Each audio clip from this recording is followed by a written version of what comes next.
বাবা দেখ তো ফোনটার কি হয়েছে, কথা শোনা যায় না।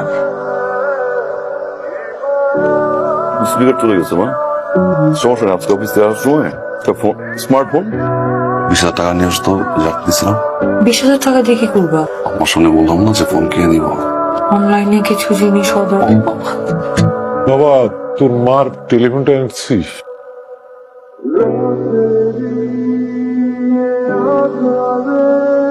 বাবা, টেলিফোন আনার জন্য যে টাকাটা আমার কাছে ছিল ওটা আমি অনলাইনে খরচ করে ফেলছি, সেই জন্য এই মাসে টেলিফোনটা আনতে পারে নাই।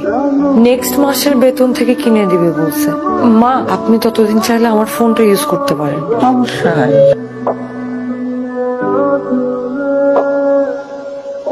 আই শুনো, আমার ফোনে 500 টাকা ফ্লেক্সি করে দিও। আচ্ছা ঠিক আছে। শিবা, তোর মায়ের ওষুধ তো শেষ হয়ে গেছে, তুই অফিস থেকে ফেরার সময় নিয়ে আসিস বাপ। ঠিক আছে। ঠিক আছে মানে তুমি ওষুধ আনবা কোথা থেকে? তোমার পকেটে 1 টাকাও আছে? আব্বা, ও তো এই মাসে বেতন পায়নি, ওর পকেটে 1 টাকাও নেই, কোথেকে ওষুধ আনবে বলেন? আসলে এই মাসের বেতন পাইনি। আব্বা, ফয়সালকে বলেন ও ওষুধগুলো এনে দিতে। ফয়সলকে তোর মার মোবাইলে কিনে দিতে পারে না, টাকা নাই বলে। ঠিক আছে দেখি। কথা কথা টাকা মিশা কথা কেন কো? আজব একটা ভুন্দা লোক, একটা কথা না বললে সংসারে আয় উন্নতি হয়। যাও অফিস যাও। এই ওষুধগুলো একটু আছে কাকা, কতদিনের দেবো? 15 দিনের দিকেই শুনবো কাজ।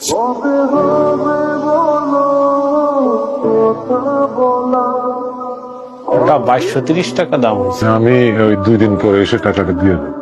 কাকা আমাদের এখানে তো বাকি দেই না। আমি তো এই 4 নম্বর গুলিতেই থাকি, আমি নিজে এসে দিয়ে যাবো, কোনো অসুবিধা নাই। আপনার আমি চিনি কাকা, কিন্তু মালিকের খুব প্রেশার, আমাদের বাকি দেওয়া নিষেধ। দিন করে দিয়ে দেবো, তুই চিন্তা কর। আচ্ছা ঠিক আছে। তুমি কে বাবা? আপনি আমাকে চিনবেন না, এটাই তো স্বাভাবিক। এই বাসার দিশা ম্যাডাম আছে না, উনি আমাদের ব্যাংকে 15,000 টাকা মাসিক ডিপিএস করেছে। আম্মা নাকি ডাকে? দেন ডিপিএস এর টাকা দেন, ডিপিএস 15,000 টাকা দেন। তোমার সাথে আমার একটু কথা ছিল আর কি। এইভাবে ভাড়া বাসায় আর কতদিন? আমি ভাবছি আমরা একটা ফ্ল্যাট নিব। না মানে এখন না, টাকা পয়সা জমায় তারপর একটা ফ্ল্যাট। আমার খরচ, তোমার খরচ। আব্বা আম্মাও একটু খরচ। না মানে ফ্ল্যাটটা কিনলে তো আব্বা আম্মাও আমাদের সাথে থাকবে না। বড় ভাইরা ডিপিএস খুলছে 15,000 টাকা। সাথী, আমার শরীরটা খারাপ তো, কয়টা কাপড় ভিজেছে, একটু ধুয়ে দাও তো। ভাবি, আমার তো আসলে একটু হাতে ব্যথা। মিথ্যা কথা বলো কেন? এই তো তুমি মোবাইল টিপতেছিলা, মোবাইল টিপার সময় হাত ব্যথা করে না? না সাথী কি হয়েছে? কি হয়েছে বলো? একটু হয় নাই। শোনো, আমি আর 1 মুহূর্ত এই বাড়িতে থাকবো না। এই মুহূর্তে তুমি আমাকে নিয়ে বের হয়ে যাবা। এই বাসা থাকবো না মানে কি হয়েছে? আমরা আর এই বাসায় থাকবো না। 2 দিনের মেয়ে আসতে পারলো না, ও আমার মুখে মুখে তর্ক করে। এখান থেকে সরে গেলে আমাদের জন্য ভালো। এই একটা চান্স পাইছি, চলো আমরা বের হয়ে যাই। বাসায় কিছু হয়েছে? আব্বা, সংসারটা তো এখন অনেক বড় হয়েছে, ওদের মধ্যে মানুষজনও বাড়ছে।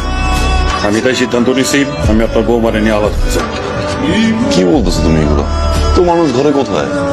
আমরা যারা থাকার তারাই তো আছি না। তোমার যে টাকা দিতে বলছো মাসে, তা তো আমি দিচ্ছি না। কিন্তু তার বাহিরে আম্মার যা লাগে, আম্মার কি আম্মা আব্বা তো দেই না, দেই না। তুই সকালে যাস, রাতে বাসায় ফির। তুই কি জানোস বউ যে আমার বউয়ের সাথে খারাপ ব্যবহার করছে? আমি ডিসিশন নিছি, আমার ডিসিশন ফাইনাল ডিসিশন। ভাইয়া কথা শোনো ভাই, ভাইয়া সাথী আর ভাবির ভিতরে আমরা ভাইয়া ঢুকতেছি।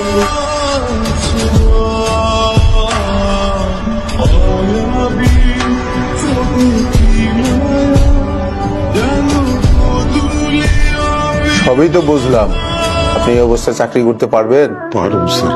আপনার বয়স হয়েছে, এই শরীর নিয়ে সিকিউরিটি গার্ডের চাকরি 8 ঘন্টা দাঁড়ায় থাকতে হবে।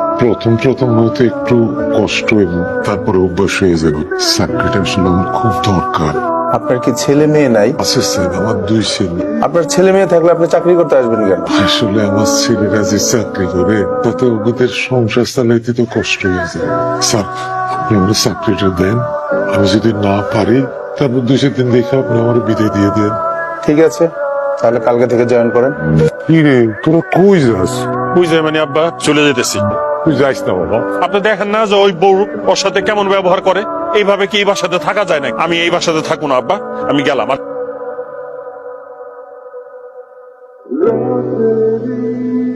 এটা কি মা? এটা কি? আমি যে অফিসে চাকরি করি সেই অফিসের সিকিউরিটি গার্ড আমার বাবা। এই ড্রেস কেন বাবার গায়ে?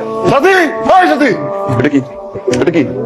35,000 টাকা আমি বেতন পাই, যে জন্য 5টা পয়সা খরচ করি। আমার বড় ভাই চলে যাওয়ার পর আমি বলছি বাসার খরচ লাগুক, মায়ের ওষুধ লাগুক, আব্বার চিকিৎসা লাগুক, সব খরচ আমি দেখবো। আম্মা বলছিলাম আমি বাবার গায়ে সিকিউরিটি ড্রেস। আমার বাবার গায়ে সিকিউরিটি ড্রেস কেন? আমার অফিসের গেটে আমার বাবা সিকিউরিটি গার্ডের ড্রেস পরে স্যালুট দেয়। ঘরের সব খরচের টাকা আমি তুলে নেই। এই ড্রেস কেন? হয়তো মার টাকা লাগবে, তা না হলে বাবার টাকা লাগবে। তোর মতো মেয়ের কাছে বলতে পারো না। বেটা, তুই উঠে যা। বেটা, আজকে থেকে তোমার ছেলে একটা ছেলেই থাকবে। এই, বেটা, বেটা, বেটা, বেটা, বেটা। আমি তোর বাপ, আমি এখনো মরি নাই। এই সংসারে যা কিছু হবে আমার সিদ্ধান্তই হবে। আমি অনেক বড় ভুল করে ফেলছি। আমি আপনার আর আমার অনেক অসম্মান করছি। আমাকে মাফ করে দেন, আপনারা মাফ করে দেন। আম্মা, আম্মা, আপনি আমার মাফ করে দেন। সন্তান ভুল করলে বাবা মার উচিত মাফ করে দেওয়া। আমাকে মাফ করে দাও, আমি বুঝি নাই। আমার তো বড় আপ্পা আমার নিজের বাবা